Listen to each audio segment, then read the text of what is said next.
I guess even though we were free, we were still slaves in the mind. Message! All right, family, thank you for tuning into another episode of Know Yourself Academy. It's your guy, Boro, the Lucky Libra, and as you can see by the title, we're going to be getting into that Cancer rising ascendant sign, all right? Now, without further ado, let's get right into it. All right, so first of all, what is your rising sign? All right, your rising sign is the sign, the zodiac constellation that's in your first house. This is the chunk of your personality. This is how you see people's personal issues. This shows us your personal spiritual journey here, you know, your spiritual path here through the angles that it makes with the 4th house, which is a square, the 7th house, which is your opposite sign, your opposition, and your 10th house, which is another square. And we know squares, oppositions are learning processes. So this is what we see as your rising sign. You see what you're going to go through on a personal level, all right? The travels your personal energy is going to have to go through and learn from in this lifetime. Now, when we talk about Cancer rising sign, all right, these people thrive off intuition, all right, period. You have cardinal water here. So this is picking up and feeling the vibes, because when we talk about cardinal water, this ain't deep in the bottom of the ocean where some things ain't moved for such a long time and it's dark and the sea current levels and whatnot is heavy as a motherfucker. No, this ain't Scorpio water, all right? This ain't far out, swimming out, don't know where you really swimming to, but just going with the flow, going with the wave, and letting the water take you to your dream, fantasy, illusion, or whatnot. That ain't the Pisces water. All right, this is the cardinal Cancer crab water. This is on the shore, testing the waves, how strong the waves are, testing the temperament, how cold or hot or warm the water is. All right, testing the vibes, aka manifesting and being moody, being here and there emotionally, not wanting to deal with the feelings at one moment and being strictly thriving off the emotions and another. When we're talking about Cancer water or water signs all over, period. But because you got that testing the current, seeing how the emotions is feeling at the moment, thinking about the feeling the emotions out, not choosing to feel, that's the testing the Cancer water. I mean the type of Cancer water here. Thinking about throwing the emotional weight or holding it to something, like that's Cancer. So when you have this in the first house, this is how a person make a lot of 85% and 90% of the time go about their personal issues, go about how they feel about something. All right, and then whenever we're talking about water, we're talking about the past. All right, when we talk about water, the water element is dealing with the subconscious, the past. We're talking about the element fire is lighting up, bringing sight, bringing vision. This is dealing with more of a futuristic sight energy. When we're talking about earth, this is being a grounded, stable, being in the present. And when we talk about air, this is jumping into all three of them. All right, there's the element of air in water, H2O. There's the element fire needs air to take place and travel, and there's air in earth element, and you know the oxygen that's being pushed out in the volcanoes, and the air moving through cracks in the ground, and all different type of shit. All right, so air jumps into all different type of forms. All right, and sometimes air signs got to learn to see what form sticks for them, because they jump into some of them different forms way too much. All right, now when we have that, you know, temperament in the first house with the Cancer feeling things out, whatever, you have a person that we're talking about being in the past subconsciously. So Cancer's personality, you know, you have the moon here, so the moon rules Cancer. So whatever house you have the moon in, this is where that energy, your personal issues and your personality is going to shine the most.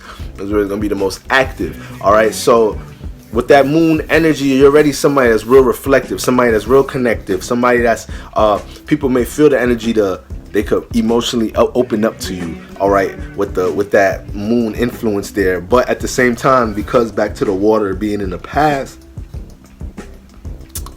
when you're relating to people, places, and things on a personal level, you know, not so much relating, but like when you're diving into situations, because when you're talking about relating, that's more 7th house energy. When you're starting situations or diving into situations, all right, thinking about situations, a lot of the time you like to go into the past to see how to recollect from the past to create, you know, how you want to start a new thing. And this is what Cancer risings do, especially because you have Jupiter here. And Jupiter is dealing with your experiences and learning from your experiences. This is how you truly learn from life. This is why it don't matter how many degrees you got, what type of credentials you got, yeah, that's knowledge and knowing how to do something, but how do you really, what have you really learned about life through your own personal life experiences? Because we're all being taught lessons every day. We all got spiritual paths here to follow out every day. So there's things to be learning every day. You feel me? And it's not just based off of what you're learning while you're in some course or getting a degree. All right. So with Jupiter being exalted in Cancer, you have that energy there of personally diving into your thought about past experiences to see how you want to start moving on something. This is why if you have any Cancer rising, if you're a Cancer rising yourself, like if you bring an idea to your Cancer rising friend to do something, like they most likely they're gonna ponder, like they never really just jump on something right away. They gotta like, okay, let me catch the vibe, let me test the waters. All right, how I feel about this. I feel this way. Okay. Let me see. Have I ever dealt anything else that dealt with this? Matter of fact, I did deal with that one thing back then. It wasn't exactly this, but it was related. It was something like this. I didn't really like how that made me feel. Cause it's the shell here, so it's like it's dealing with emotional comfortability. All right, so it's always gonna reflect on what it can to help continue to test out certain vibes to see how it goes back into something. All right, so like for example, a Cancer rising could be in a in a picnic. Be at a picnic, and let's say there's a certain activity going on in the picnic. Everybody hype about it. A Cancer rising may really like this activity that they got going on, may want to participate, but it still has to be able to test the vibes that everybody else is participating, so it could jump into it and be alright without worrying that it's dealing with other vibes. It has to know that the vibration it knows about to deal with is the vibration it's about to deal with, and when they jump into it, it ain't something else. Alright, so that's like Cancer risings. Personally, how they deal with things on a personal level. Now in the 4th house, you have Libra here. All right, so this is in the 4th house in the home. Cancers want to make that one-on-one connection. All right, they want to have somebody to relate to on a one-on-one level. They want to have that family dinner. They want to have that home cooking. Got that Venus energy. We want to have good dinner. We want to have good eats in the crib, good snacks in the crib. All right, we want to be able to dive into them things, but essentially they yearn for that one-on-one connection. All right, and they build that through the 4th home. And they take that with them to the 7th house, which is Capricorn. Now, this is the opposition energy you got to learn from. Now, this is cardinal Earth. So when you have cardinal Earth here, Cancer is dealing with the nurturing energy, emotional connection, emotional comfortability in the heart space. All right, what makes you comfortable. And Capricorn is the opposite. It's dealing with cardinal Earth. It's dealing with it's straight, dry, cold. Let's get to business. What's making sense? All right. Well, does this business profitable? Because if not, we gotta shut it down, find employees, and see what's working next. Like this is Capricorn energy. All right. What we got to do to get from point A to point B. So, as a Cancer rising, you manifest relationships with people that may be emotionally reserved. Don't express their emotions like that. And just like you wanted that one-on-one connection through the 4th house, or built that one-on-one connection in the 4th house, you want to take that and have that in the 7th house, but you manifest situations with people that you have to learn to emotionally adjust to these people. You have to learn how other people love. You have to learn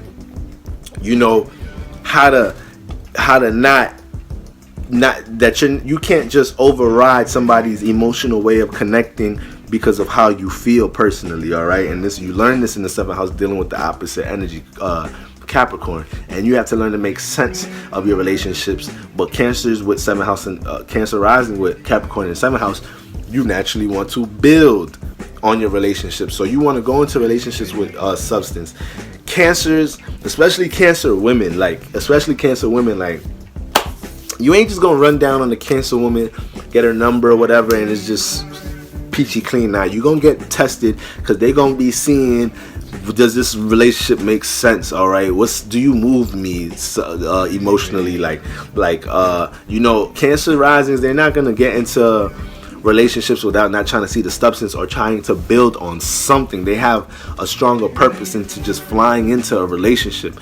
It's already dealing with testing the vibes, testing the vibration of something. So best believe when it comes to relationships, they testing the vibes and they're peeping the red flags and all that heavy. There's other signs that may override red flags because they still enticed by the pleasures they may get in a relationship and whatnot. But Cancer rising, they can't really do that. They have to feel it out. They have to feel it out. Now, when we get into the 10th house, we have Aries here. All right, so we know the 10th house is dealing with your social status, how you rise to a status and whatnot, okay? And the stability and foundation that you build in your life. Now, as when you got Aries in here, this can make Cancers aggressively go after, whatever status they're trying to reach in a relationship, career, or anything that they're trying to do goal-orientated wise. And Cancers have to learn that they can't just, force their way, catch a vibe of how emotionally invested they are into something and use all of that to force their way into a goal. Now, Cancer energy, cardinal water, is very powerful energy. So when they learn to focus that emotional intent into something, that's why they can be powerful manifestors, especially Cancer moons. But with that Aries in the 10th house, it can be a little uncompromising of others' feelings. So depending on how passionate you are about rising to a status or something, whether you're relating to somebody else or not, you can do it aggressively.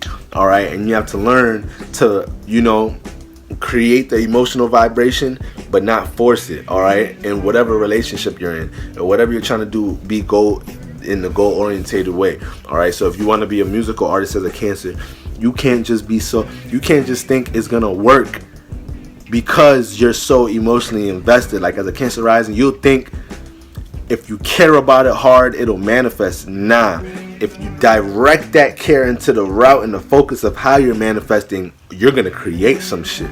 All right, so understand that, because just being a Cancer rising, being a Cancer sun or moon, you're dealing with the emotions and feelings. All right, and you're trying to see, how you're gonna direct these things and which vibes is which vibes. So you're already dealing with a whole bunch of vibrations. You can't let them overwhelm you. You gotta learn how to be a emotional magician in this lifetime and direct them vibes where you want to direct them, because you can move them. All right, it just takes some spiritual strength and understanding that when you're catching feelings, what your natural emotional state is, and when people, places, and things are taking you out of that, what to think and feel to snap you back into your more positive natural state. So this is what a Cancer rising have to learn in that 10th house. But when they want to rise to a status in a relationship, they want to get a goal done, they want to get this accomplished, they're going to do it with some passion, they're going to do it with some assertiveness. You can bet a Cancer rising on that. They're going to be sharp with it. They don't need to dance around with their career or the things they want to be known for or what they want to be seen for. They know already. They're pretty assertive with it, and they're gonna take initiative on it. You don't really see Cancer rising sleeping like that. You feel me? And I don't mean that physically. Some Cancers could sleep. Y'all water signs, y'all like just going there to the dream world. Y'all like bouncing there, especially Pisces. But they're not gonna, as far as getting something accomplished, rising to a status, something, creating a status for something, they're gonna get on the job. All right. So that's the cardinal energy for you to wrap it up in a nutshell. Let's go over some quick Cancer rising celebs. So we got, hold on. I still got this joint on Gemini. Cancer rising celebrities. Alright. Hit that Astro theme. Alright. I recommend astrotheme.com for any of y'all out there that just started, generating natal charts. I know a lot of y'all use Astro Cafe and I ain't hating on none of them. It's just that I know Astro thing, when I first started my studies, it just helped me to just click on certain things on a chart and see a description for things I wasn't really energies where I wasn't really familiar with. So we got Angelina Jolie, Cancer rising. We got Albert Einstein, Cancer rising. All right, we got Kanye West, Cancer rising. We got Julia Roberts, Bill Gates. All right, Cameron Diaz, Arnold Schwarzenegger, Vincent Van Gogh.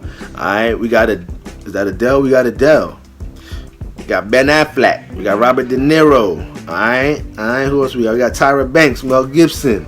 Alright, let's get a couple more in there. Alright. We may not know who all these. We got Michael Jordan. Michael Jordan's a Cancer rising. Facts, he is. Alright, let's get one more good one in there. You feel me? We got William Shakespeare. Alright, so some personally artistic, wise people on that list. People that look like they were into things with a meaning and reasoning and had an emotional connection.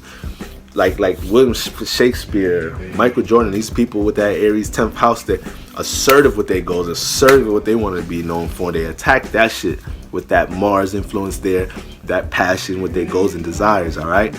So, y'all already know what it is. It's your guy, Boro, tuning out. Y'all already know, like, share, subscribe, and all of that. 2020, you see how we coming. But for now, we out of here. Peace.